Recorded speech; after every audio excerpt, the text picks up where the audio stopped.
IT의 신! 아신 여러분 안녕하십니까? 오늘은 유리기판 한번 설명드리도록 하겠습니다. 자, 유리기판이라고 하고요. 글라스 기판이라고 하는데 글라스 코어 기판이 정확하게 맞다고 합니다. 기존의 PCB라는 건요. 예전에 우리 IT의 신 초창기에 설명을 드린 적이 있는데 유리섬유를 이렇게 직조를 해요. 직조. C줄하고 날실로 C줄하고 날실로 이렇게 유리섬유 가지고 이거를 에폭시에다가 톡 담굽니다. 실제로 공장이 이렇지는 않겠죠. 네, 제가 그냥 쉽게 설명하려고 에폭시에다가 담굽니다. 에폭시 딱 담그면 이게 딱 플라스틱이 나오겠죠. 플라스틱 나옵니다. 자, 옆면으로 보면 이렇게 나오겠죠. 여기에다가 구리 동박을 입힙니다. 아주 얇은 구리 동박을 입혀요. 구리는 새까맣게 칠할게요. 구리. 요게 CCL이라고 합니다. CCL. 네, CCL이고요. 자, 그럼 요거 자체로 PCB가 되냐? 아닙니다. 여기 이 구리 부분을 있잖아요. 구리 부분을 패터닝을 해요. 패터닝을. 회로만 남기고 다 날리는 거죠. 네, 주로 습식 식각으로 많이 날리겠죠? 그래서 습식 식각으로 많이 날리고요. 이게 그러면 패터닝 된 CCL들이 있을 거 아니에요. 요거를 자, 여러 개 적층을 합니다. 적층을. 이게 패터닝 된 CCL을 여러 개를 붙이겠죠. 자, 그러면 여기 있는 구리의 회로하고 밑에 있는 구리하고 회로하고 어떻게 되겠어요? 통과하려면 여기에다가 비아홀을 뚫어줘야 됩니다. 이런 식으로. 뚫어줘야 되죠. 그래야 아래 위로 이렇게 전기가, 그죠? 전자가 이동할 수 있겠죠? 요게 그냥 PCB가 되는 겁니다. PCB. 요게 그냥 PCB고요. 요거를 폴리이미드에다가 요거를 입히면 FCCL이 되겠죠. FCCL을 또 회로를 패터닝 해가지고 여러 개 붙이면 FPCB가 됩니다. 그리고 요건 경성 PCB라고 하겠죠. 그냥 이제 PCB라고 하는데 우리 PCB가 이런 식으로 다 돼 있는데요. 이게 선폭이 굉장히 얇으면 예전에는 이걸 이제 마더보드로 많이 썼겠죠. 여기 굉장히 선폭이 얇은 거를 아주 미세하게 만들면 여기 서브스트레이트가 됩니다. 여기 이제 반도체 기판이라고 합니다. 반도체 기판. 이런 것들을 제가 말씀드린 이런 코어잖아요. 코어. 코어가 플라스틱이죠. 플라스틱이고 이 플라스틱을 유리로 바꾸겠다. 유리로 바꾸다라는 게 이제 유리기판의 컨셉입니다. 자, 여기서 CCL의 소재에 따라서 다 달라지는 거죠. 네, 소재에 따라 달라지는데, 자, 우리가 쓰는 2.5D 기판. 이렇게 보면, 이렇게 이제 GPU 같은 것들이 있고요. 그리고 HBM 아파트가 있죠. 네, HBM 아파트가 있습니다. 오래 하다 보니까 그림 잘 그립니다. 그죠? 여기 TSV로 연결이 돼 있고요. 그리고 요게 실리콘 인터포저죠. 요거 칩하고 HBM. 칩하고 칩을 연결할 때는 실리콘 인터포저를 가지고 해야 되는데, 자, 그 이유는요. 여기 이렇게 연결될 거 아니에요? 이렇게. 구리선이 밑에 있겠죠? 이게 선폭이 굵으면요. 저항이 커집니다. 저항이 커지면 속도가 느리겠죠. 그래서 선폭을 얇게 해야 되는 겁니다. 그리고 여기 밑에 또 붙죠. 여기에 이제 플립칩 BGA라는 플라스틱 기판 중에 제일 비싼 거, 플립칩 볼 그리드 어레이라는 기판이 붙죠. 사실 요거보다 더 복잡하게 생겼습니다. 네. 이게 2.5D 패키징이고요. 요게 뭐 H100이나 아니면 뭐 AMD의 MI300X 같은 것들이 자 요런 구조로 돼 있는데 실리콘 인터포저는 좋아요. 왜냐면 실리콘 인터포저는 이게 거의 50나노 수준의 선폭을 구현합니다. 50나노. GPU 같은 경우는 한 3, 4나노 정도 되겠죠? 그리고 HBM 같은 게 요즘에 D램은 12나노 수준은 되겠죠? 3, 4나노 칩하고 12나노 칩을 연결하려면 적어도 50나노 수준의 선이 필요한데요.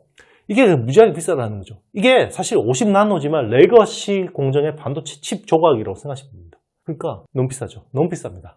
기판에 비해서 굉장히 비싸기 때문에 요거를 좀 대체를 해보자. 그러면 선폭이라는 것들을 내가 얇게 유지하면서 좀 싼 걸로 대체해보자. 그게 유리입니다, 유리.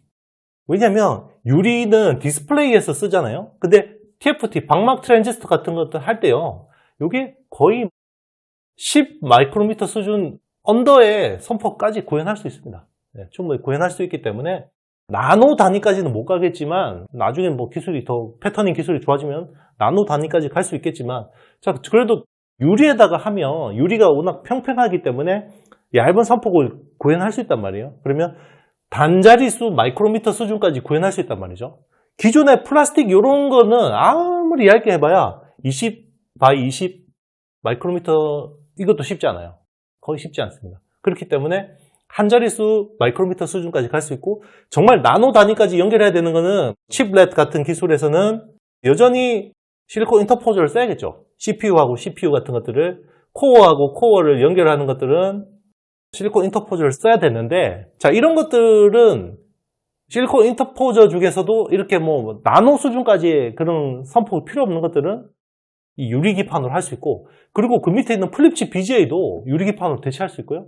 심지어는 이런 마더보드, 큰 마더보드 있죠. 메인 기판. 이런 것도 유리로 바꿀 수 있으면 좋은 거 아니냐라는 거죠. 왜냐면 이거는 이제 선폭의 이슈도 있는데요. 열을 잘 배출해요. 열을 잘 배출하고 열 배출이 잘하고 그리고 열 팽창 계수가 낮죠. 유리가 아무래도 플라스틱보다 부풀고 축소되고 이런 것들이 적기 때문에 아무래도 좀 유리한 측면들이 있습니다. 그래서 이런 걸 바꾸면 좋은데 문제는 유리는 잘 깨진다는 거죠. 그리고 이 압력이 좀 더 많이 적층이 되면 얇은 유리가 깨질 수 있기 때문에 자 그러면 이 유리기판은 결국 디스플레이 관련 업체들이 많이 하겠죠. 디스플레이 관련 업체들이 잘 할 수밖에 없고요. 요소 기술들이 유리기판에 많이 활용될 수 있다라는 겁니다. 자 그래서 유리기판에서 중요한 거는 이제 SCM이겠죠. 밸류 체인이 되게 중요한데 유리에다가 구멍을 뚫는 게 중요합니다. 비아홀. 비아홀을 뚫는 게 되게 중요하거든요. 이걸 뭘로 뚫냐? TGV라는 레이저 가지고 뚫습니다. through glass. 비아. 레이저를 가지고 뚫고요. 그리고 이거를 식각으로 녹입니다. 에찬트 가지고 녹입니다. 그래서 이거를 구멍을 이렇게 크게 해놓는 거죠. 이거 단면이니까 그런 거고 실제로 여기 동그라미겠죠. 네. 홀입니다. 자, 이런 식으로 이제 불산을 가지고 녹여요. 이런 식으로 녹입니다. 자, 이런 것들을 캠트로닉스 같은 업체들이 하는 거예요. 그리고 TGV 같은 것들을 필옵틱스 그리고 이오테크닉스 같은 레이저 업체들이 할 수 있다는 거고 이런 것들을 기존에 싱글라스 같은 것들 이게 이제 예전에 유리 원판 가져오면 이거 막 불산 뿌려가지고 확 문질러가지고 얇게 깎는 거 그게 이제 여기 될 수 있는 거고요. 그러면 여기 구멍에도 레이저로 딱 한번 침 박아 놓은 거에다가 뚫으면 여기 넓어지겠죠. 그런 식으로 이제 캠트로닉스가 하는 거고 여기다 그러면 뭘로 합니까? 구리를 채워야겠죠. 구리를 채워야겠죠. 그런데 구리 얇은 동박 가지고 이렇게 밀어 넣어가지고 하면 되겠어요? 안 되죠. 네, 액체 도금 해야 됩니다. 액체 도금. MSEP이라고 하죠. MSEP. 이 기술을 YMT라는 회사가 합니다. 네, YMT. YMT가 이런 이제 도금을 하는 거고요. 그리고 이게 또 붙여야겠죠. 구리하고 유리하고 또 붙여야 되는데 여기 편면에는 또 유리 동박을 또 붙여야겠죠. 극초 동박을 또 붙여야겠죠. 그런 것들 또 이제 하려면 표면 처리 같은 것들 또 잘해야 되니까 표면 처리. 표면 처리 쪽에서 필요한 거는 식각 액이나 이런 것들은 YC캠 같은 업체들이 할 수 있고요. 그리고 표면 처리는 CNG 하이테크 같은 회사들이 담당을 합니다. 그리고 이게 제대로 됐는지 검사해야겠죠. 검사 쪽에서는 이제 HB 테크놀로지, 기가비스 같은 업체들이 하겠죠. 기가비스는 원래 플립칩 BGA 쪽이 메인이었는데 얘는 아주 미세한 선폭을 잘 검사할 수 있는 비전개 기술이기 때문에 글라스 기판 쪽에서도 수혜를 볼 수가 있습니다. 이런 회사들이 이제 전반적으로 다 수혜를 본다고 생각하시면 돼요.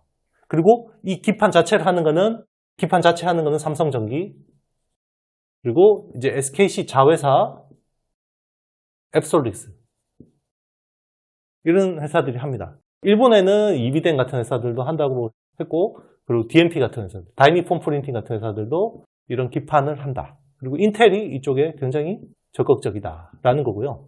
요즘에 왜 그러면 기판이 이렇게 난리냐? 이런 애들이 급해요.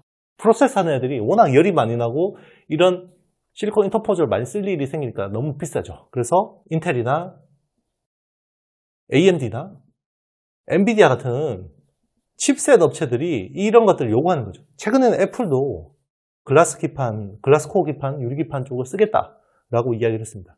이런 업체들 급하게 빨리 해달라 하니까 최근에 삼성전기가 이게 로드맵을 당겨서 2026년 양산하겠다. 이번에는 파일럿 라인을 투자하겠다. 라고 하니까 오늘 날짜 4월 30일인데 29일 날 기판주들이 많이 올랐습니다. 그래서 필옵틱스나 YC캠 같은 회사들이 많이 올랐고요. 이게 또 언제든 또 이슈가 될 수 있습니다. 예, 반도체 이야기 또 하겠습니다. 네. 일단 AI 향으로 AI 반도체 수요는 너무 좋죠. 네, 굉장히 수요가 좋고요. 일단 5월 데이터들을 보면 수출 데이터가 5월 반도체 수출이 무려 115억 달러. 거의 뭐 한 달에 120억 달러 나오면 정말 엄청나게 잘 나오는 건데요. 거의 육박했습니다. 115억 달러 나왔고요. 요게 전년 대비해서 53%. 지난해 같은 기간에 비해서 53%가 증가했고요. 그리고 이게 지난달에 비해서도 14.4%가 증가했습니다. 당연히 요즘 뭐 메모리 쪽이 너무 좋으니까 작년 4분기부터 반등을 시작했고 계속해서 가격이 올라가고 있는 상황이죠. 그러니까 상승 사이클은 본격적으로 타고 있는 거고요. 여기서 주목할 거는요. 대만향으로 수출. 대만 수출이 좀 특이한데요. 대만 수출이 8억 달러. 8억 달러면 약 한 1조 원 정도 되죠. 대만이 이렇게 얼마나 회사가 나? 네. 눈치 빠른 분들은 네, 아셨을 거예요. TSMC. HBM을 가져가서 코어스 가지고 패키징을 하잖아요. 그러니까 이게 많이 들어가고 있는 겁니다. 8억 달러면 이게 전년 대비해서 무려 전달 대비해서요. 전달 대비해서 이게 얼마나 올라갔냐면 74%. 그러니까 지난달보다 5월에 대만 수출이 74%가 늘었다는 거예요. 이게 뭐겠어요?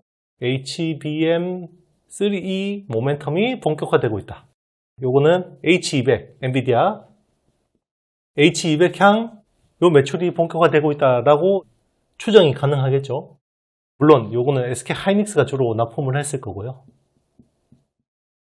이제 우리가 늘 이야기하던 것들이 수치로 확인이 되는 거고요. 그리고 또 재밌는 부분이 있습니다. 또 미국향 수출이 굉장히 많이 늘고 있죠. 우리 반도체 수출 그러면 당연히 중국이었는데 이게 미국 중심으로 바뀐 지가 꽤 됐죠. 이번에는 AI 혁명. AI 혁명은 결국 미국 빅테크잖아요. 미국 빅테크들이 데이터 센터 꾸리는데 필요한 것들을 막 반도체 사가고 있으니까 요게 많이 늘고 있는데 최근에 ESSD라고 해서 엔터프라이즈형 서버용 SSD 쪽 수요가 굉장히 늘고 있는데 요게 이제 QLC 기반으로 빠른 속도로 늘고 있죠.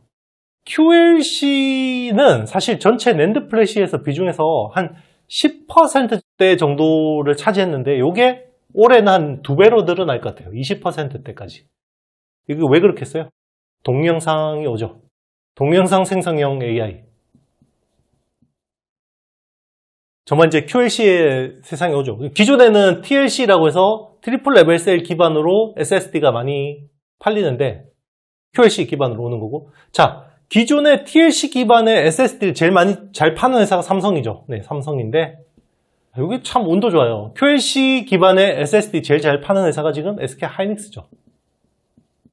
솔리다임을 이제 정말 눈탱이 맞고 떠났나 했는데 이게 여기서 또 터지네요. 그래서 지금 이쪽 수출도 굉장히 잘 되고 있다라는 게 이제 확인이 되고 있고요. 참고로 SSD 쪽의 이제 수출이 전달 대비해서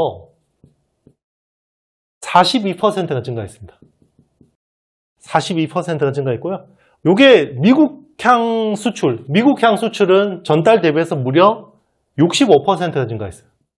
그러니까 전체 SSD 수출은 42%가 증가했는데 미국으로 가는 거는 65%가 증가했다. 이렇게 보시면 될 것 같습니다. 그래서 요즘에 SSD, 특히나 서버용 이 SSD가 제2의 HBM이 아니냐, 뭐 이런 이야기까지 많이 하고 있는데요. 사실 관련주들이 대부분 많이 올랐습니다. 그렇죠? 그래서 낸드 플래시 관련주들, 솔브레인 같은 회사들, 동진세미캠도 아직까지 업사이드는 남아있는데 이 회사들 정말 안 움직이는 회사들이죠. 그래서 뭐 오히려 미국 주식 하시는 분들은 어플라이드 머티리얼스나 이런 TSMC 이런 회사들도 썩 나쁘진 않은 것 같습니다. 자, 기술적으로 보면 이제 D램 같은 경우는 기존에 이제 1A 기반에서 1B로 전환이 되고 있는 거고, 이게 하반기부터는 1C로 전환이 되죠. 아직까지 1A, 1B가 잘 모르시는 분들을 위해서 이게 14나노대고요. 1B는 12나노대고요. 1C는 10나노대 초반이라고 보시면 됩니다. 그래서 이렇게 계속해서 전환이 되고 있는 상황이고요. 그리고 이제 낸드 플래시 같은 경우는 고단하고 굉장히 지속되고 있죠. 원래 이게 128단이 메인이었는데 이게 176단, 232단, 236단 이런 식으로 가다가 이제 300단대, 곧 400단대 가는 거죠. 계속해서 이제 이렇게 가는 거고요. 여기서 400단대로 가면 이제 필요해지는 기술들이 하이브리드 본딩이 필요해집니다. 이거 누가 먼저 적용하고 있냐면 YMTC라는 중국 회사가 엑스테킹, 기존에는 셀온 페리죠. 셀온 페리 구조로 되는데 여기는 셀하고 페리를 따로 만들어서 하이브리드 본딩으로 접합하는 구조입니다. 그게 엑스테킹이라는 기술이에요. 그래서 이게 중국은 먼저 이쪽으로 갔는데 아마 200단대에서 이걸 먼저 적용했는데, 자, 우리는 이제 삼성하고 SK하이닉스, 마이크론 같은 회사들은 아마 400단대부터 이런 기술들을 적용해야 될 것 같고요.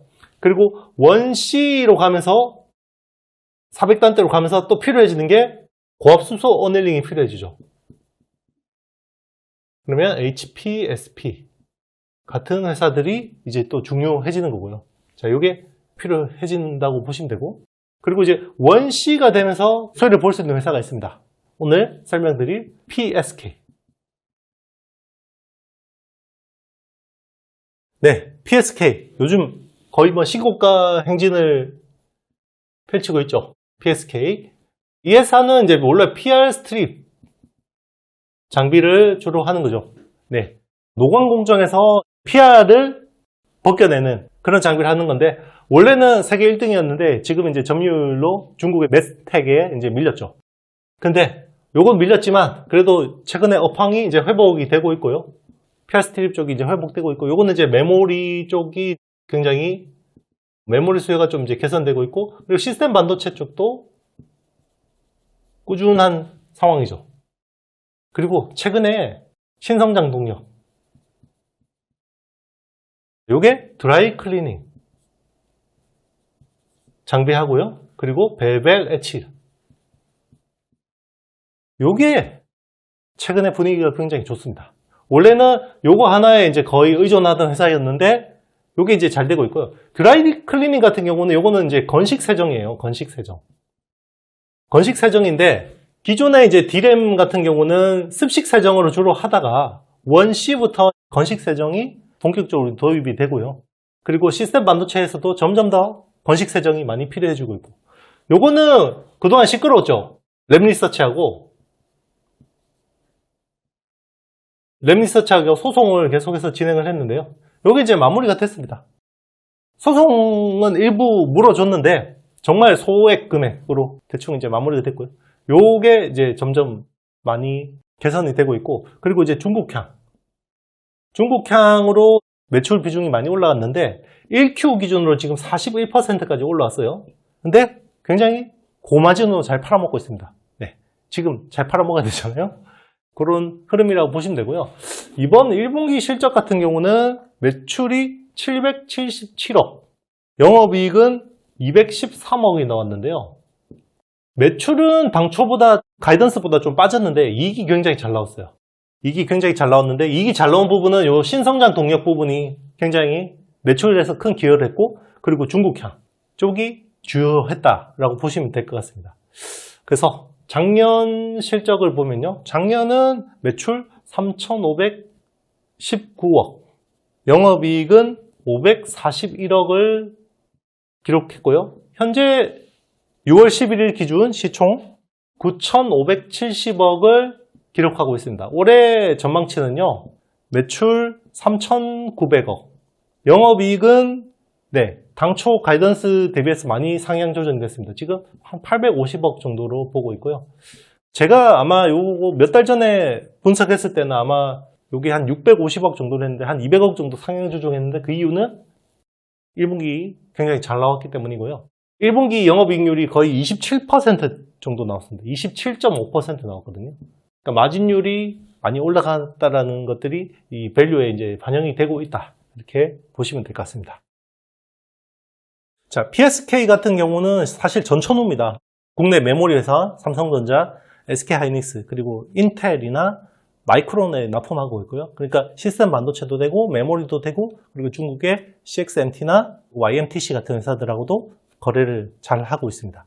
지금 차세대 장비 메탈 식각 쪽을 진행하고 있는데요. 이거는 열심히 연구 개발하고 있는데 당초 생각한 것보다 조금 지연되고 있는 것 같아요. 그래서 올해는 매출 인식은 좀 어려울 것 같고, 내년 메탈 애차 쪽도 충분히 기대감이 있다, 이렇게 볼 수 있을 것 같습니다. HBM 이야기 좀 하겠습니다. 지금 HBM이 올해 내내 핫하긴 한데요. 일단 요걸 SK하이닉스가 이제 주도하고 있고, 여기에 마이크론이 치고 들어왔죠. 지금 요거는 이제 엔비디아향으로 말씀드리겠습니다.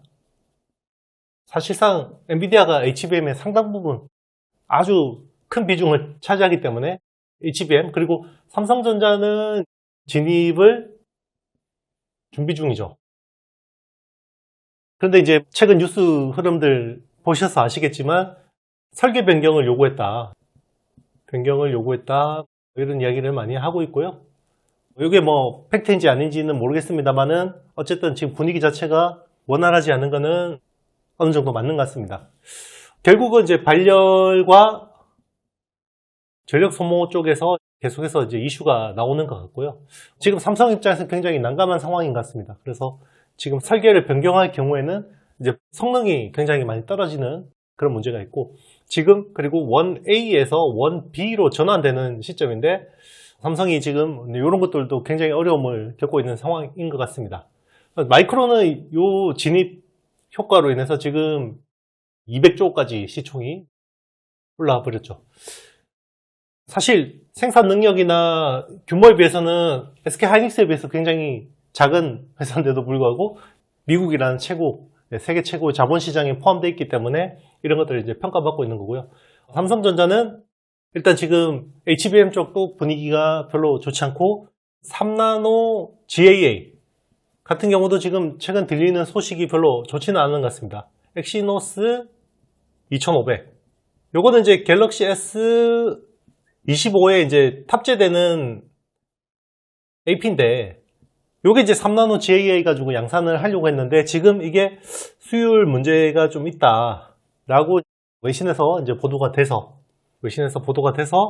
요걸 이제 퀄컴 스냅드래곤으로 대부분 채택되지 않을까. G4 4세대일 건데요. 저 이 이야기를 하고 있습니다. 요거는 이제 TSMC에서 주로 대부분 이제 생산을 하고 있고요. 최근에 TSMC가 파운드리 가격을 또 인상했죠. 인상했고, 특히나 지금 3나노 선단 공정하고 요 코어스라고 하는 어드밴스드 패키징, 요거는 무려 20% 이상 올린다고 하고요. 요것도 이제 10%대 인상을 이야기를 하고 있는데, 엔비디아 젠슨 왕이 흔쾌히 인상해줬다고 그러는데, 인상해주는 데서 흔쾌히 하는 경우는 없죠. 마지못해서 그러는데, 결국은 지금 삼성이나 인텔 쪽에서 이런 것들을 잘 못하니까 굉장히 과감하게 인상을 한 거 아닌가, 이런 생각이 듭니다. 그래서 지금 굉장히 삼성 입장에서는 결국 이 HBM과 3나노 GAA와 그리고 iCube라고 하는 어드밴스드 패키징 기술이 굉장히 중요한데 이런 것들이 아직까지는 긍정적이지 않은 소식들이 많이 들리고 있는 것 같습니다. 지금 이제 엔비디아 하양 같은 경우 이 두 회사가 사실상 밸류 체인에 진입을 했는데 대부분은 이제 SK 하이닉스가 주도를 하고 있다고 보시면 되고 마이크론 같은 경우는 굉장히 지금은 올해는 미미한 거의 뭐 전체 마켓 셰어에서 5% 정도 수준을 보고 있는데 요거를 20% 이상으로 늘리겠다라고 이야기했으면 굉장히 공격적인 투자가 필요하겠죠. 투자가 필요할 거고 지금 SK 하이닉스 같은 경우도 이거를 그냥 시장을 그냥 순순히 내줄 생각은 없는 것 같습니다. 그래서 이번에 테크 마이그레이션으로 2000의 M16이라는 이제 팹을 요게 원 Y 공정인데 요거를 원 B로 상당 부분 바꾸고 여기를 원래 당초 목표는 연말까지 월 70K 정도 7만 장 정도를 목표로 했었는데 요거를 90K로 상향했죠. 그래서 요게 원 Y가 지금 한 120K 정도 캐파가 있는 걸로 파악이 되고 있는데 여기서 상당 부분 테크 마이그레이션이 되는 거고 그리고 신규 팹인 M15X 여기는 이제 신규 팹 신설을 하려고 하고 있고 자, 이 마이크론 같은 경우도 결국 공격적인 투자를 하기 위해서는 일본의 히로시마 팹 신규 팹을 지금 건설을 추진 중입니다. 요거는 26년에 착공해서 27년 말에 양산을 하겠다. 요런 계획입니다. 삼성전자도 뭐 열심히 분발해서 올해 들어갔으면 좋겠습니다. 지금 뭐 삼성 상황이 녹록지 않아요. 사실 이런 거 이야기하면 굉장히 불편해 하시는 분들이 많은 것 같습니다. 그래서 최근에 외부 출연을 하면 댓글들이 굉장히 험악해요. 네, 험악하고 제가 거의 오물을 한 바가지 쓰고 오는 같은 느낌이 들 정도인데 그런 것 같아요. 이게 제가 뭐 삼성을 미워해서 삼성을 안 좋게 이야기하는 건 아니고요. 분석가는 사실 냉정하게 현재의 상황을 제대로 알려줘야 된다고 생각합니다. 제가 틀릴 수도 있죠. 그런데 이제 틀리면 틀리는 대로 그리고 이제 틀리면 내 뷰를 바꿔야겠죠. 제가 작년까지만 해도 삼성 하반기에는 삼성이 굉장히 잘할 거라고 이제 그런 뷰를 많이 이야기를 했었고요. 어차피 유튜브라는 건 예전 영상 다 남아있으니까 여러분들 다 보시는 거고 제가 그래서 작년 말부터 뷰를 바꿨습니다. 삼성이 뭔가 이상하다 라고 해서 이제 계속 바꿨고 그래서 이제 어쨌든 주가는 SK 하이닉스가 그 뒤로 더 잘 갔으니까 제가 뷰를 바꾼 거는 틀린 건 아닌데요. 그런 것 같아요. 이게 여러분들 일부가 이제 삼성전자 주식을 가지고 있는데 제가 자꾸 안 좋게 이야기하면 기분이 나쁠 수는 있다고 생각하는데요. 그런 것 같아요. 그런데 제가 계속 안 좋은데 좋다고 하는 게 삼성전자한테 도움이 되는 건지 모르겠어요. 그리고 여러분들 투자에도 그게 도움이 되는지는 모르겠습니다. 예전에 영국의 데일리 메일지라는 회사가 있었어요. 언론사입니다.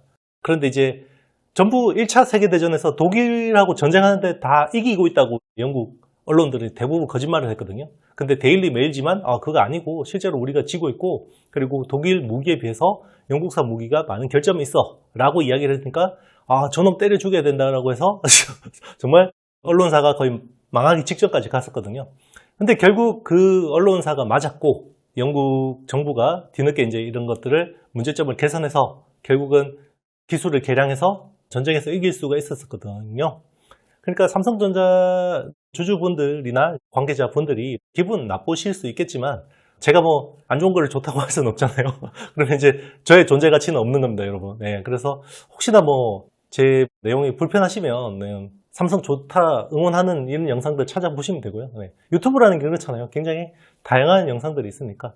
그래서 요즘에는 이제 인터뷰 채널들 좀 출연을 많이 점점 줄이고 있고요. 네, 외부 출연도 점점 줄이려고 하고 있습니다. 왜냐하면 사람들 굉장히 감정이 안 좋으신 것 같아서 네, 일단 저도 살아야 되니까요. 그런 것들 좀 이해해 주시면 좋을 것 같고요. 그래서 결국 좀 냉정하게 투자는 냉정하게 판단하는 게 좋을 것 같습니다. 네, 좀 쓸데없는 말이 길었는데요. 하여튼 제 진심이 그렇다는 거. 네, 그래서 오늘은 제가 진짜 오랜만에 분석하는 기업인데요. KC텍이라는 회사를 HBM 관련주로 한번 분석해 보도록 하겠습니다. 사실 그동안에는 KC텍이 HBM 관련주라고 제가 좀 이렇게 생각하기가 어려웠는데요. 그런데 이제는 HBM뿐만 아니라 BSPDN이나 백사이드 파워 딜리버리 네트워크라고 해서 후면 전력 공급 기술이나 이런 쪽이 이제 자꾸 2.5D나 이제 3D 쪽이 많이 필요해지니까 결국 구리 공정이거든요. 구리, 메탈. 메탈 공정에는 결국 반드시 CMP라는 게 필요합니다. 네, 공정이 필요한데 CMP라는 장비는 전 세계 어플라이드 머티리얼즈가 제일 잘하죠. 그런데 여기 국산할 수 있는 회사가 이제 KC텍. 국내 유일의 CMP 장비 업체고요. 그리고 CMP 소재도 합니다. 슬러리. CMP 슬러리 소재를 하는 회사는 지금 보면 동진 세미캠이 있고, 그리고 솔브레인 있죠. 그리고 KC텍이 있습니다. 이런 회사들이 있는데요. 결국 지금 HBM도 결국 하이브리드 본딩으로 가고 있잖아요. 그러면 점점 더 CMP 공정에 대한 수요가 많아질 수밖에 없습니다. 그리고 이제 여기에 좀 더 하나 더 포함한다 그러면 HPSP 같은 곽수소 어닐링 하는 회사도 하이브리드 본딩 쪽으로 이제 수요를 볼 수가 있는 거고요. 자, 그러면 이런 것들을 자꾸 처리하려면 결국 고리 공정, 다마신 공정이라고 하거든요. 거의 뭐 IT신 초창기 때 거의 공정 분석해 줄 때 많이 설명드린 건데요. 이게 상감 기법이라고 합니다. 기법.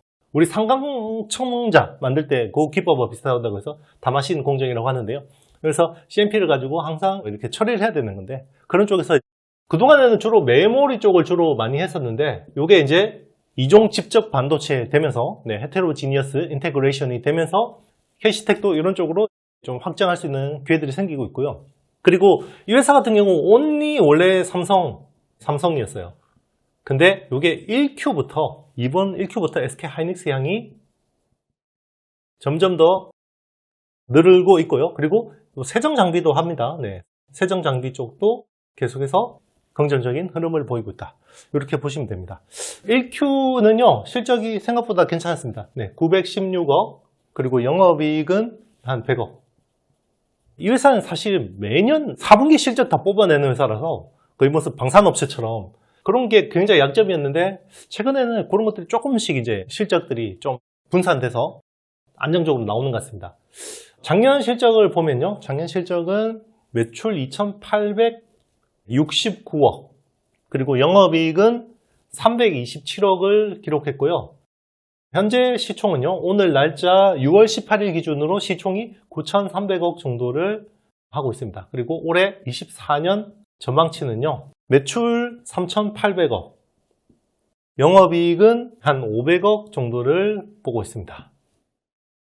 실적 대비해서 적정한 밸류 정도라고 볼 수 있는데, 결국은 멀티플에 대한 부분들인데, 이런 것들이 CMP, 장비, 소재 이런 쪽으로 이제 좀 긍정적으로 볼 수 있고요. 사업 내용을 보면요, 반도체 장비하고, 그리고 반도체 소재, 그리고 디스플레이 장비, 그리고 디스플레이 소재, 이렇게 있는데요. 반도체 장비가 이제 대부분 CMP 장비 쪽이겠죠. 네, 여기가 작년에 630억 정도로 했는데 올해는 1600억 정도로 크게 증가할 것 같고요. CMP 소재, CMP 슬러리 소재는 작년이 1330억. 작년에 진짜 CMP 소재 없었으면 큰일 날 뻔했겠죠. 네. 올해는 1450억 정도로 기록할 예상이 되고 있고요. 그리고 디스플레이 장비는 작년에 한 720억 했는데 올해는 녹록지 않을 것 같습니다. 그래서 올해는 560억 정도로 좀 줄어들 것으로 보이고요. 소재는 작년에 한 180억, 올해는 한 200억 정도를 보고 있습니다. 그래서 디스플레이 쪽은 별로 볼 거 없고요. 결국은 이쪽 반도체 이쪽이 중요하다. 그리고 세정 쪽에서 지금 굉장히 좀 업사이드를 볼 수 있는 게 텔이 하고 있는 초임계 유체라는 세정 장비가 있어요. 요게 예전에 삼성 직원이 중국 쪽으로 기술 빼내려고 하다가 막 국정원에서 조사하고 막 그런 경우도 있는데, 이거를 KC텍이 열심히 개발하고 있는데 당장은 아닙니다. 그래서 장기적으로 멀티플에 대한 기대감, 그런 것들을 줄 수 있습니다. 제가 혹시나 해서 말씀드리는 건데요, 저는 하반기 그냥 국내 테크 시장을 그렇게 좋게 보지 않는다는 거 아시죠? 오히려 저는 대선 전까지는 미국 시장이 좀 더 낫지 않나 이런 스탠스인데, 그래도 뭐 국내 주식 비중은 가져가야 되고요. 그래서 신규로 접근하시는 분들은 좀 신중해야 된다라고 생각을 하고 있고요. 그래서 절대 제 말만 듣고 투자 판단을 하시면 안 됩니다. 여러분들 제 의견은 참고만 해주시고요. 네, 반도체 수출 한번 보겠습니다. 상반기 반도체 수출 한번 볼게요. 상반기 수출 보면 정말 대박이었습니다. 수출 총액이 3,348억 달러. 이게 전년 대비해서 무려 9.1%가 증가했습니다. 그리고 상반기 수입액은요, 3,117억 달러. 요거는 전년 대비해서 마이너스 6.5%. 수출은 증가하고 수입은 감소하고, 네, 아주 이상적인데요. 사실 수입이 감소하고 있다는 것은 대한민국 경제가 수출은 좋고 내수는 엉망이다, 이거를 이제 반증하는 거겠죠. 내수는 기대할 게 없습니다. 그래서 여러분들은 수출주를 봐야 됩니다. 네, 수출주를 봐야 되고요. 무역수지 흑자액은요, 무려 231억 달러. 대충 한 30조 원 정도 되는 것 같습니다. 요거는 흑전한 거고요. 작년에 적자였으니까, 네, 흑전한 거고, 요게 2018년 상반기 이후로 최대치입니다. 그러니까 이 정도 무역 수지 흑자액이 올라온 거는 2018년 이후로 진짜 6년 만에 올라온 거고요. 그만큼 지금 수출이 좋다라는 건데, 자, 그러면 수출이 가장 좋았던 거는 결국 반도체입니다. 주요 15개 품목이 있거든요. 품목 중에 이제 9개가 굉장히 좋았고요. 나머지 6개가 부진했는데, 당연히 1등은 반도체고요. 2등이 하이브리드 카입니다. 자, 요즘에 하이브리드 차 잘 팔리죠? 그래서 요즘 현대차 주가도 굉장히 좋은데요. 반도체가 정말 압도적입니다. 네, 반도체가 굉장히 좋았고, 진짜 무역수지 흑자에 하드캐리했다, 이렇게 보시면 됩니다. 그러면 수출 시장은 어디가 좋았냐? 요즘에는 대미 수출이 굉장히 좋죠. 대미 수출이 굉장히 많이 늘었고요. 그리고 대중 수출도 괜찮았습니다. 대중 수출도 괜찮았고요. 대미 수출은 4년 연속 최대치. 왜 대미 수출이 많이 늘겠어요? 결국은 이쪽이 이제 AI하고 제조업에 대한 수요겠죠. 왜냐면 AI 때문에 데이터 센터 쪽에 수출이 많아지고 있고요. 그리고 제조업, 지금 반도체하고 2차 전지 쪽에 미국의 생산 라인을 깔고 있으니까 당연히 이제 여기 관련된 중간재 같은 것들을 국내에서 많이 납품하겠죠. 네, 그것 때문에 지금 대미 수출이 4년 연속 최대치 실적 행진을 기록하고 있고요. 그리고 대중 수출이 그동안 계속해서 부진했었잖아요. 중국 경기가 안 좋았기 때문에 그랬는데, 이번에는 대중 수출이 그래도 5.4% 증가했습니다. 그래서 지금 반도체로 보면, 네, HBM, 이쪽은 HBM 쪽이겠죠. 그리고 대중 수출은 레거시, 그죠? 레거시 쪽인데 다 지금 분위기 좋은 거죠. 그럼 이런 거 보면, 와, 주가가 왜 빠지느냐, 반도체 주가가 빠지는 게 말이 되냐라고 생각이 드시겠죠. 예. 근데 제 영상 오래 보신 분들은 아시죠? 요거는 업황보다 9개월에서 1년 선행하죠. 지금 업황은요, 작년 말에 다 땡겼다는 거예요. 작년 하반기 주가가 지금 업황을 반영하고 있었다는 거죠. 그러면 지금 주가는 언제를 반영하겠어요? 내년 1분기 정도의 업황을 반영하고 있겠죠. 그러니까 선행성을 봐야 되는 거고요. 그래서 반도체는 막 이렇게 숫자 나올 때는 오히려 조심하셔야 됩니다. 네, 조심하셔야 되고요. 그리고 이게 이제 꺾이면서 굉장히 안 좋아지면, 이게 보통 우라가미 구니오가 사계절론 많이 이야기하잖아요. 사계절. 그래서 봄에는 어지간하게 씨를 뿌려도요, 이게 싹이 자랍니다. 봄에는. 자, 여러분, 봄에 씨를 뿌린다는 건 뭐겠어요? 여러분 현금이겠죠. 자, 현금을 가지고 있다가 반도체 사이클이 겨울일 때 대충 겨울이 시작됐을 때 그때 좀 대충 이제 사면, 물론 이제 당분간 조정이 있을 수도 있겠지만, 어지간하면 이게 우리 작년 초 같은 분위기처럼 웬만하면 다 올라가거든요. 근데 아직은 아니에요. 아직까지는, 지금은 이제 가을이기 때문에 겨울이 와야 됩니다. 겨울이. 그러면 한창 이제 주가가 많이 꺾여야 되겠죠. 지금보다는 이제 그럴 가능성이 높을 거고. 그리고 이제 지금은 가을이죠. 가을은 이제 거두는 때입니다. 그래서 사실 어느 정도 이제 수익 실현을 하는 게 맞는 타이밍이죠. 네. 사실 조금 늦었죠. 가을도 제가 쪼개서 상반월이 있고 그러니까 가을을 놓고 초가을이 있고 늦가을이 있잖아요. 근데 사실 늦가을에는 이렇게 많이 빠져요. 초가을에는 사실 어느 정도 이제 좋은 가격에 좀 잘 팔 수 있는데 항상 이 타이밍 맞추기는 힘들죠. 그럼에도 불구하고 지금 여러분들이 공부를 하셔야 되는 이유는 지금 공부를 해야 봄에 씨를 뿌릴 수 있습니다. 네, 이제 현금을 가지고 잘 가지고 계시다가 대만 회사들 잘 투자를 하셔야 되는 거죠. 그렇죠. 항상 업황 보고 이제 반도체 투자하면 안 된다. 네, 업황보다 훨씬 빨리 보셔야 되고요. 6월에 반도체 수출액이요. 134억 2천만 달러로 이게 전년 대비해서 50.9%가 증가했습니다. 8개월 연속 플러스 행진이고요. 특히 뭐 좋은 거는 지금 대만 쪽 매출이 많이 늘고 있는데 대만 쪽 매출이 제가 몇 해 전에도 한번 분석했었던 것 같은데 결국 TSMC 쪽으로 이제 HBM 쪽이 많이 들어가니까 전년 대비해서 대만 쪽에 MCP 수출이 10억 5천만 달러 정도 나왔는데 이게 전년 대비해서 672%가 증가한 거고요. 그리고 이제 미국 쪽으로 SSD 쪽 수출이 많은데 한 3억 7,600만 달러 정도 나왔는데요. 이게 전년 대비해서 166%. 그러니까 이제 뭐 이미 다 반영되어 있는 거죠. 네, HBM하고 SSD 쪽 관련주들이 왜 이렇게 좋으냐? 이게 이제 후행적으로 확인이 되는 겁니다. 그래서 지금은 이 사계절로 봤을 때 뭘 봐야 되냐? 선행해서 봐야겠죠. 지금 뭐 감산이 진행 중이잖아요. D램도 그렇고 낸드 플래시도 그렇고 우리 AI 쪽은 좋지만 커머디티 쪽은 안 좋기 때문에 감산이 여전히 진행 중인데 자 우리는 그럼 좀 더 시기를 당겨서 봐야겠죠. 그러면 나중에 증산 캐펙스를 확대를 할 때 수혜를 보는 게 뭐지? 네, 제일 처음 투자할 때는 팹 관련 투자부터 하죠. 그래서 팹 인프라 관련 장비 중에서 스크러버하고 칠러를 하는 유니셈 한번 분석해 보도록 하겠습니다.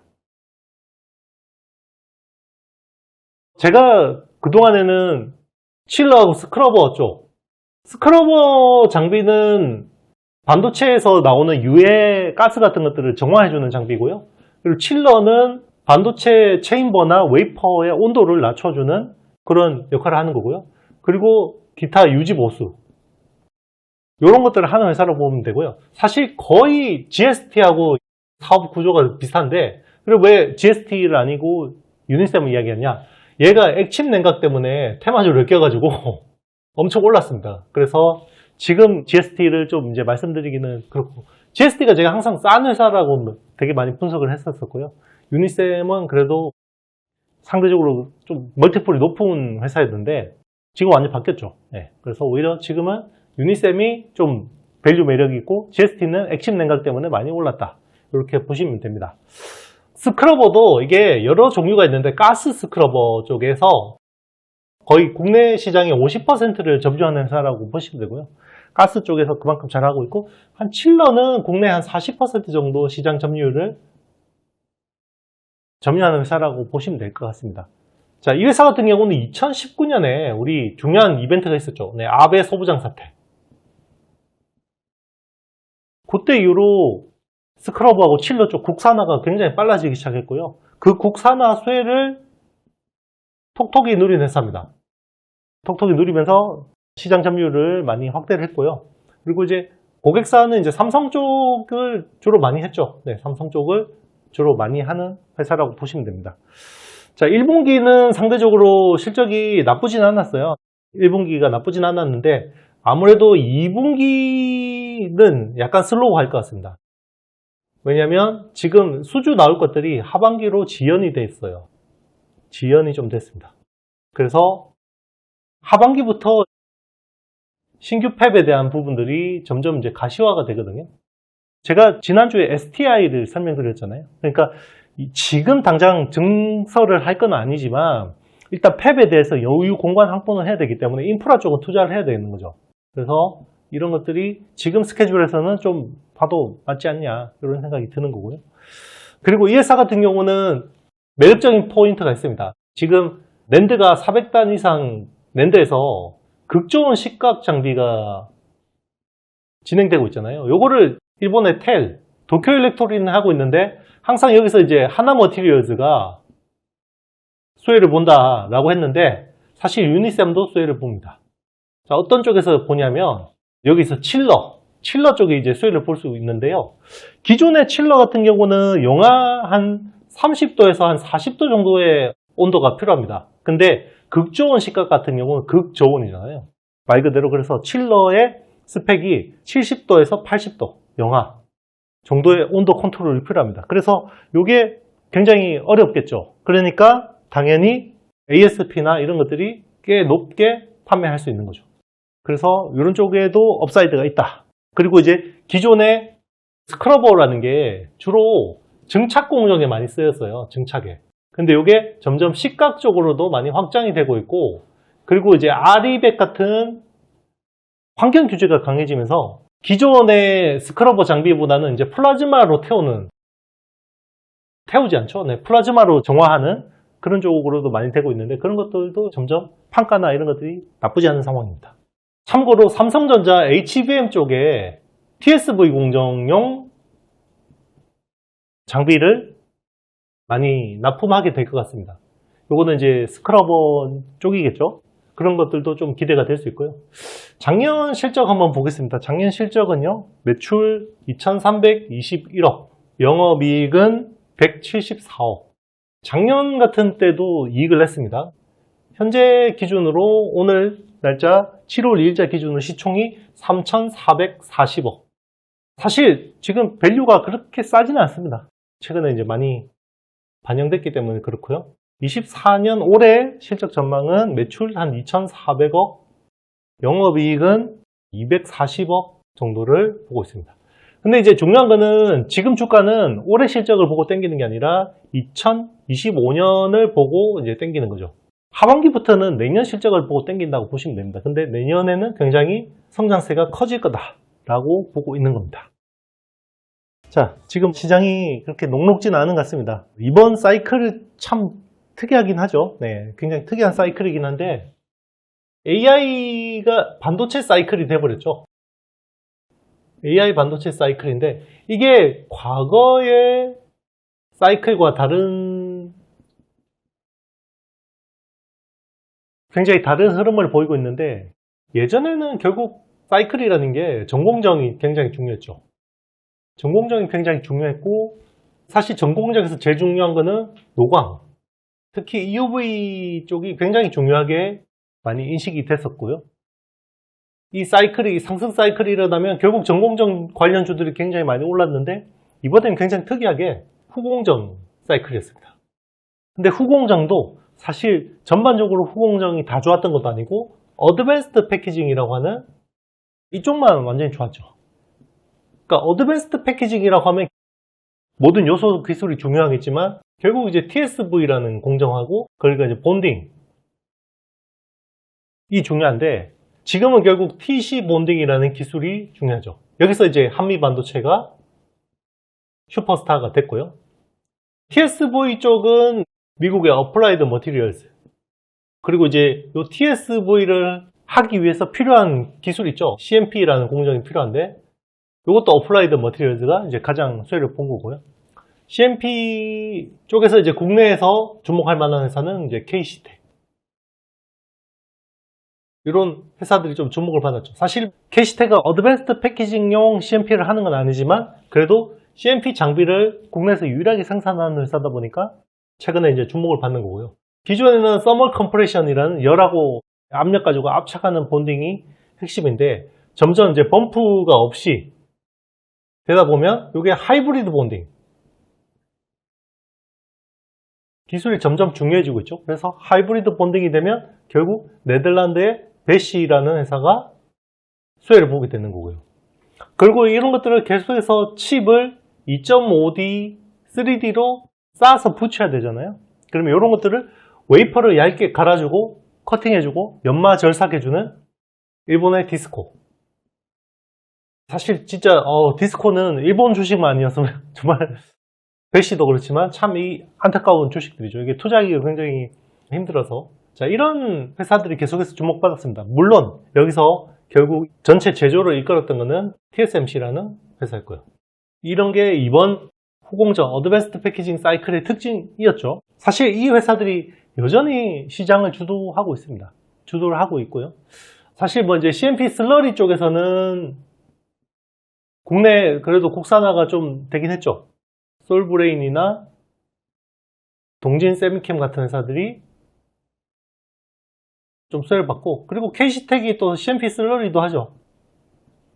자, 이런 회사들이 하는데 아마 요거 때문에 이 큰 회사들이 시총이 움직이기에는 좀 한계가 있었던 것 같고요. 그래서 좀 가벼운 KC텍이나 이런 회사들이 최근에 좀 분위기가 나쁘지는 않은 것 같습니다. 그래서 이번 사이클은 정말 철저하게 어드밴스드 패키징 사이클이었고, 이거는 이제 비단 국내뿐만 아니라 전 세계적인 현상이었다. 결국 TSMC의 코어워스라고 하는 칩 온 웨이퍼 온 서브스트레이트라고 하는 2.5D 패키징, 요게 엔비디아 칩셋을 만들기 위한 요 기술이 중요해지면서, 자, 이런 요소 기술들이 전부 수혜를 보게 된 거고요. 그리고 이제 이런 검사 쪽에서, 검사 이제 테스트, 계측, 이런 쪽에서 이제 수혜를 본 게 미국의 캠텍, 그리고 온투 이노베이션 같은 회사들, 이런 회사들이 수혜를 봤죠. 상대적으로 KLA 같은 경우는 조금 애매했죠. 네, 조금 애매했는데 이런 회사들이 확실히 좀 주목을 받은 것 같습니다. 그리고 이제 HBM 쪽의 메모리는 결국 SK 하이닉스였죠. 자, 그런데 이제 중요한 건 그거예요. 이 사이클이 어느 정도 약간 소강 상태로 접어들고 있는데, 이게 이제 그러면 단절되고 또 새로운 사이클이 일어날 거냐, 다시 전공정으로 오고 이게 이제 가동률이 회복되면 부품하고 소재주들 이런 것들이 좀 주목받을 수 있느냐, 가능성이 있습니다. 근데 생각한 것보다 좀 세게 올라오긴 힘들 것 같아요. 지금 이제 가동률 회복에 대한 이벤트는 결국 이제 삼성전자 주가가 지금 되게 중요하다고 생각하거든요. 그러니까 삼성전자는 이번에는 사실 어드밴스드 패키징에서는 완전히 그냥 따로 놀았고요. 오히려 지금 이제 레거시, 커머디티 이쪽 사이클은 거의 삼성하고 동행해서 간다고 보면 되고, 최근에 이제 오를 때는 못 올랐지만 빠질 때는 삼성이 그래도 덜 빠지고 있는 그런 흐름들을 보이고 있다고 보시면 되겠죠. 그래서 이번 반도체 사이클은 굉장히 특이했다. 본 적 없는 굉장히 특이한 사이클이었다. 이렇게 볼 수 있겠습니다. 지금 AI 반도체 이쪽 기술이 계속해서 발전한다 그러면 이게 결국 어드밴스드 패키징을 중심으로 발전하는 거고요. 물론 전공정도 3나노 게이트 올어라운드, 2나노 게이트 올어라운드가 먼저일 수도 있습니다. 왜냐하면 TSMC는 2나노부터 게이트 올어라운드인데, 지금 TSMC가 이쪽으로 굉장히 캐파 투자를, 캐펙스를 굉장히 공격적으로 하려고 하고 있죠. 여기 투자하는 내년 25년 캐펙스가 320억에서 360억 달러 정도를 투자한다고 합니다. 거의 우리나라 돈은 50조 원 정도 되는 규모인데요. 그만큼 최근에 파운드리 가격이 올려받고 충분히 돈을 벌고 투자할 수 있는 선순환이 된 거고요. 여기서 당장 뭐 제가 오늘 다 설명드리기는 힘들지만 주목해야 될 기술들이 하이브리드 본딩, 당장 되는 기술은 아니지만 굉장히 점진적으로 필요한 기술, 그리고 실리콘 포토닉스, 그리고 BSPDN, 백사이드 파워 딜리버리 네트워크, 이런 기술들이 점점 더 이제 주목받을 수 있고, 이런 기술들이 점점 더 상용화가 될 겁니다. 인텔은 파워 비아라고 하죠. 여기서도 TSV 기술이 들어갑니다. 인텔을 제외한 나머지 회사들은 파워 레일이라고 하는데요. 하여튼 여기서도 필요한 기술들은 제가 앞에 설명드린 요소 기술 가지고 있는 회사들이 다 그냥 상당 부분 수혜를 보는. 네, 그래서 오늘은 기존의 메모리 라인, 반도체 생산 라인 가동률 회복과, 그리고 이런 차세대 기술하고도 굉장히 직결적으로 수혜를 볼 수 있는 회사 코미코 간만에 가져와 봤습니다. 코미코는 원래 파츠, 반도체 공정의 소모품인 파츠를 세정하고 코팅하고 이런 거를 하는 회사인데요. 사실 지금은 미코 세라믹스를 100% 거의 인수하면서, 자회사로 인수하면서 이게 이제 사실은 지금은 반도체 파츠 쪽이 주력이 돼버렸죠. 세라믹 파츠죠. 네, 세라믹. 그래서 주로 어디 쪽에 들어가냐? ALD 공정에 들어가는 파츠. 그리고 ESC, 첩. 이런 쪽에, 이쪽이 사실 메인화 돼버리고 있죠. 사실은 미코 세라믹스가 저는 이렇게까지 성장하게 될지 몰랐습니다. 제가 작년 말 연초만 해도 올해 24년 미코 세라믹스 실적이 한 1,300억, 매출에 한 250억 정도 이익 정도를 전망을 했던 것 같아요. 근데 지금 이거를 거의 상반기에 비트해버렸습니다. 그리고 실적은 지금 상반기만 미코 세라믹스가 한 매출이 1,200억 정도 추정이 됩니다. 아직까지 뭐 발표한 건 아니니까. 영업이익은 한 400억에서 450억까지 지금 보고 있어요. 이 미코 세라믹스가 지금 너무 잘 되고 있어서 코미코가 최근에 사실 이 본업이 별로 시원찮음에도 불구하고 이쪽이 잘 되면서 굉장히 급등하고 있는데, 결국은 이제 ALD 공정에 대한 이런 것들이 확대되고 있는 거죠. 사실 세정하고 코팅은 기존의 가동률 회복이 되게 중요한 건데, 요거는 사실 차세대 공정하고 굉장히 직결되어 있는 거죠. ALD라는 장비는. 그래서 지금 회사에 대한 그림이 굉장히 달라지고 있다. 그래서 본업인 세정하고 코팅, 그리고 자회사, 이렇게 보면요, 세정은 작년에 한 980억 했는데 올해는 한 1170억 정도로 지금 전망을 하고 있고요. 코팅은 작년에 한 1330억 정도 했고요. 올해는 한 1690억. 이것도 이제 당연히 메모리 업체들이 가동률을 회복되면서 점점 하반기 될수록 회복이 되니까 이게 좋아지고 있는 거고요. 그리고 사실 인텔 향만 지금 안 좋아요. 미국의 힐스보로 법인 이런 쪽에서 이제 인텔 향하고 있는데 인텔만 안 좋고 나머지는 다 괜찮은 흐름이고요.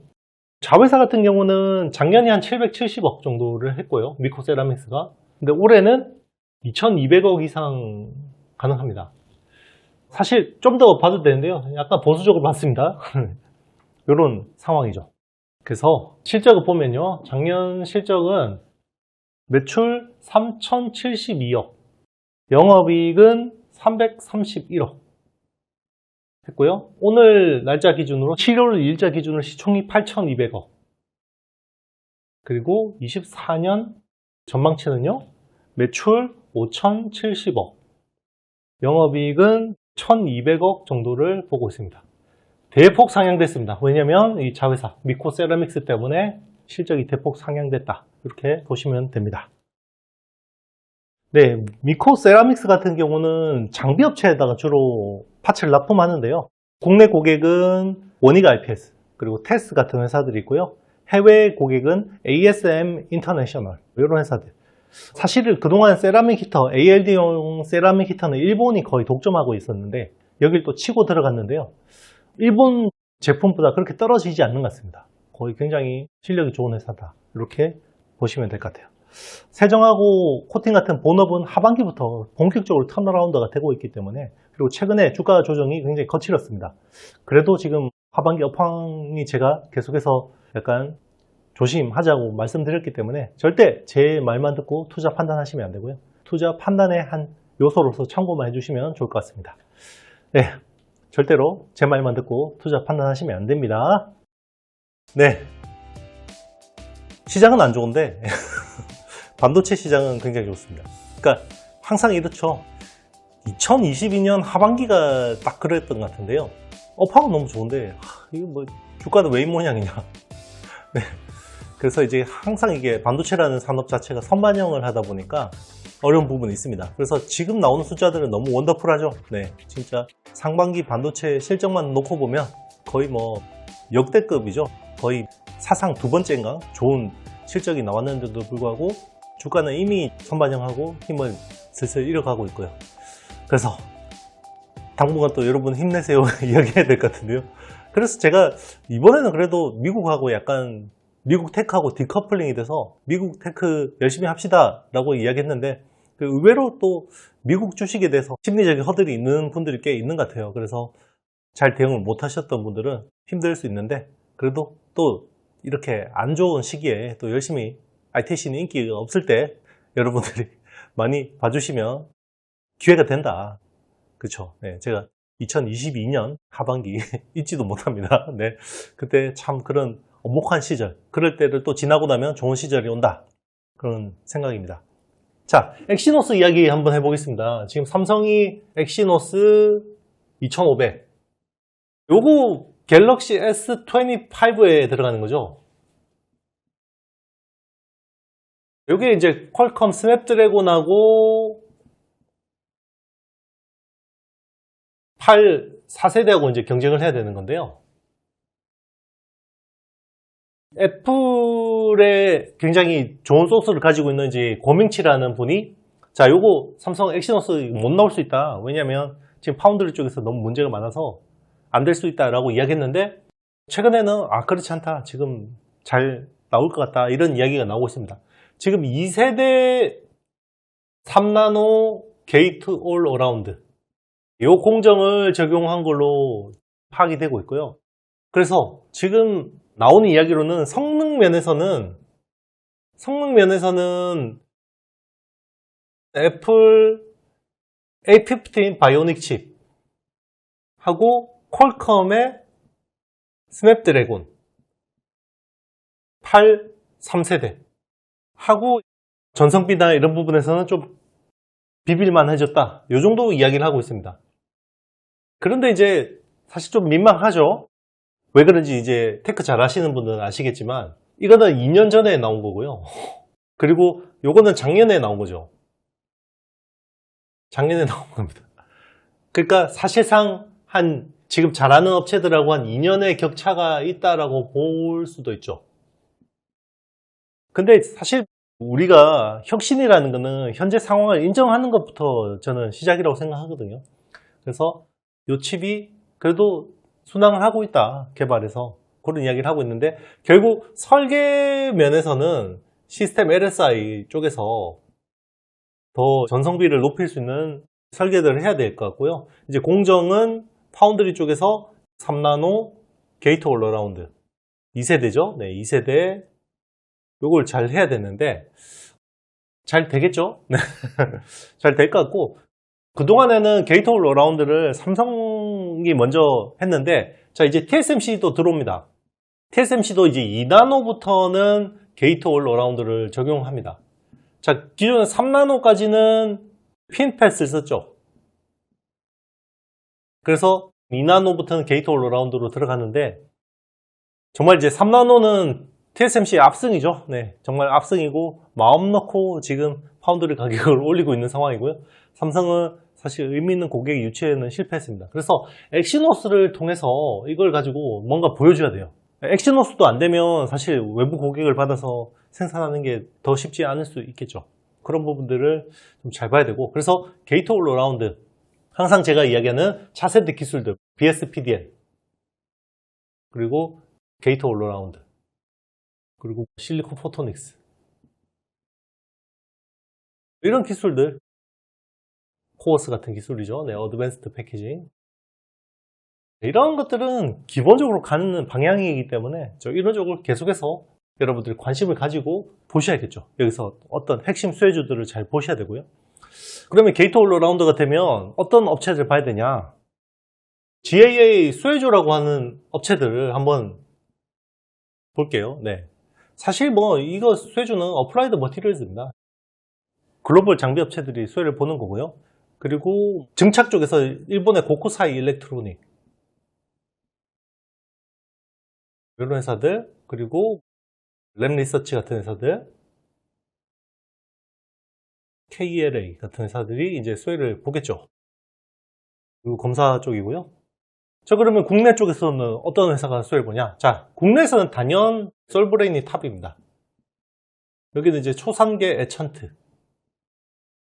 시가객이죠. 이런 쪽을 이제 단연 잘하는 거고요. 그리고 또 원익 IPS 같은 회사들 ALD 쪽을 워낙 또 삼성하고 오랫동안 준비해 왔고요. 그리고 이제 파크 시스템스 같은 원자 현미경 업체들 사실 근데 찐 수혜는 여기죠. 네. 초산계 에찬트를 거의 독점하고 있고 사실 TSMC 쪽으로는 솔브레인이 어떻게 진행하고 있을지 모르겠지만 여기서 상당 부분 기술 레퍼런스를 가지고 확장에 대한 기대감도 있을 수도 있겠죠. 사실 솔브레인이 그동안 주가 실적은 좋지 못했는데요. 그래도 충분히 비상할 수 있다. 이렇게 보고 있습니다. 자, 이 회사 같은 경우는 에찬트, 특히나 이제 낸드 쪽 에찬트를 주로 하는데요. 이쪽이 이제 반도체 쪽이라고 보시면 되고요. 그리고 이제 디스플레이, 2차 전지. 이렇게 사업 보시면 되고요. 기타도 일부 있긴 한데, 자, 반도체 쪽이 작년에 한 6,300억 정도를 했고요. 올해는 7,500억 예상을 하고 있습니다. 디스플레이가 작년에 한 760억. 올해도 한 760억. 여기가 원래 캠트로닉스하고 경쟁하는 싱글라스라고 하는 캠트로닉스. 이쪽을 하는데 사실 솔브레인은 여기에는 이제 큰 관심이 없습니다. 그래서 더 이쪽으로 확장할 생각은 없는 것 같고요. 그래서 플랫한 것 같고, 자, 2차 전지는 전액, 전액 쪽으로 이제 하고 있는데, 요게 작년이 한 1210억. 최근에 업황이 별로 안 좋으니까 한 1100억 정도로 역성장이 지금 예상이 되고 있습니다. 자, 여기 낸드 쪽 주로 에찬트를 하는데, 요게 게이트 올 어라운드용 초산계 에찬트. 낸드는 인산계 에찬트입니다. 인산계. 근데 아무래도 요 에찬트에 대한 기술이 뛰어나다 보니까 지금은 독점적으로 이걸 납품하고 있고요. 근데 아직은 물량이 미미합니다. 그래서 삼성전자 향으로 24년 말이나 25년 초로 대거 양산이 기대되고 있고요. 그거는 제가 앞에 설명드린 엑시노스 2500의 또 성공 여부도 직결이 되어 있습니다. 그래서 당초보다 좀 지연되면서 주가도 많이 부진했지만 기대하고 있고요. 그리고 이제 낸드 같은 경우도 128단에서 176단에서 232단 되고 있고, 요게 또 이제 거의 300단대 이상으로 가고 있죠. 그러면 에찬트에 대한 수요가 늘 수 있고요. 그리고 삼성 시안팹이 사실 이게 테크 마이그레이션이 상당 부분 끝났단 말이에요. 그러면 여기에 또 물량이 상당 부분 기대가 되고 있죠. 그런 것들을 좀 보면 솔브레인은 또 업사이드가 있지 않을까 생각이 듭니다. 자, 실적 한번 보겠습니다. 23년 실적은요, 매출 8,440억, 영업이익은 1,335억을 기록했고요. 현재 지금 오늘 7월 16일자 기준으로 시총이 2조 2,400억.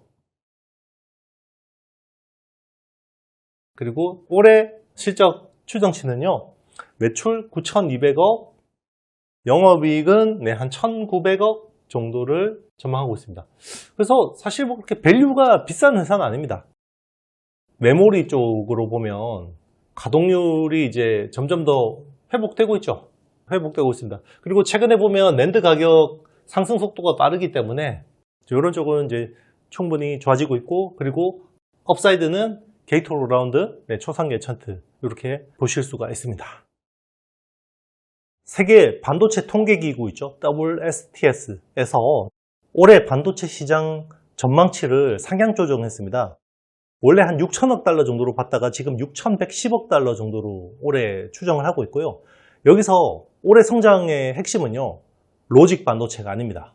우리는 요즘에 TSMC가 워낙 좋으니까 로직 쪽으로 보고 있는데, 메모리가 성장을 주도할 것 같고요. 메모리 올해 성장률이 거의 70% 후반대로 추정이 되고 있고, 내년에 메모리 시장 성장률은 20% 중반 이상입니다. 그래서 자, 지금 성장성이 이렇게 나온다라는 것은 물론 아직까지 가동률이 정상화되지 않았고 가격만 올라가는 좀 이상한 사이클이긴 하지만 결국 수순이 아닐까. 결국 그러면 가격이 좋아지면 생산량이 점차적으로 늘어나고 솔브레인이나 동진세미캠, 한솔케미칼 같은 회사들도 좀 좋아질 수 있지 않을까.